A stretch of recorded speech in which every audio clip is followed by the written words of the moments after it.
වෙනද වගේම අපේ YouTube channel එකත් එක්ක එකතු වෙන්න ඔයාලව සාදරයෙන් පිළිගන්නවා. ඉතින් මම අද කියලා දෙන්න යන්නේ ඔයාලට ඔයාලා හදපු ෆෝල්ඩර් එකක ක්‍රියේටඩ් ඩේට් එක එතකොට සයිස් එක ඒ වගේ දේවල් ගන්න පුළුවන් තවත් විදිහක් ගැන මේ දේවල් ඔයාලා ගන්න යන්නේ කමාන්ඩ් ප්‍රොම්ප්ට් එක යූස් කරලා.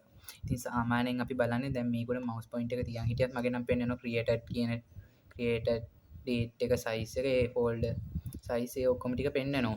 ඉතින් සමහර කට්ටිය තාම මෙහෙම බලනවා. ඒක සෝරි මේක රයිට් ක්ලික් කරලා මෙතනින් එන ප්‍රොපර්ටිස් වලට ගිහින් ඒකෙනුත් බලා ගන්නවා. මම අද ඔයාලට මීට වැඩි පොඩ්ඩක් ඇඩ්වාන්ස් විදිහට බලන්න කියලා දෙන්නම්. මේකට ඔයාලා කරන්න ඕන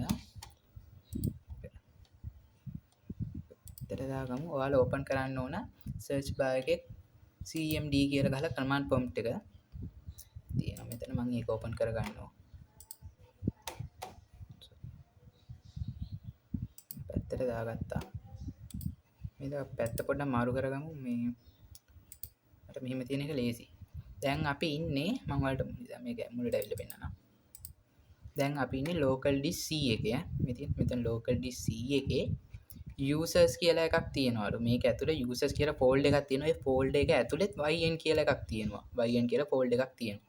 අපි බලමු මේක ඇත්තද කියලා. ඔන්න මම local disk C එක open කරගත්තා. මෙතන ඔයාලට මේ users කියලා තියෙනවා පේනවා. මම ඒකත් on කරගත්තා. ඕපන් කරගත්තා. ඊළඟට මෙතන පේනවා ඔයාලට yn කියලා ෆෝල්ඩර් එකක් පේනවා. මෙතන තියෙන විදිහටම. දැන් මේ yn කියන ෆෝල්ඩර් එක ඇතුලේ ෆෝල්ඩර්ස් තියෙනවානේ. ඔයාලට මම කලින් බෑක් වෙද්දී පොඩි කෑල්ලක් ඒකේ පේන්නේ නැති. මේ yn කියන එක ඇතුලේ තියෙන ෆෝල්ඩර්ස් වල ක්‍රියේටඩ් ඩේට් ටික ගන්න මම ඔයාලට කියලා දෙන්නම්. මෙතන ඔයාලා ගහ ගන්න ඕනේ capital dir කියලා. r කියලා ගහලා enter කරගන්න. ඊළඟට ඔයාලට මෙන්න මේ වගේ ඉන්ටර්ෆේස් එකක් එනවා. මෙතන ඔයාලට පෙන්නනවා මගේ තියෙන ෆෝල්ඩර්ස් ටික ඒ ටික හදපු දවස හදපු වෙලාව ඒ ඔක්කොම ටික පෙන්නනවා. අපි බලමු මේ විදිහ මේ ටිකම මේකෙත් තියනවාද කියලා. මම yn කියන එක ඕපන් කරගත්තා. මෙතන වලට පේනවා ms at 3g objects contacts කියලා පේනවා. මෙතනත් ඒ ටික ඒ විදිහටම තියෙනවා. මේ මෙතනදී පේනවානේ මෙතන තියෙන මුලින්ම ms at කියලා 3d objects කියලා. මේ ms at කියන එක හදලා තියෙන්නේ 2023 12 වෙනි මාසේ 7 වෙනිදානේ. අපිට ඒක බලමු ඇත්තද කියලා. මේ තියෙන මෙතනත් පේනවා ඔයාලට date created කියලා.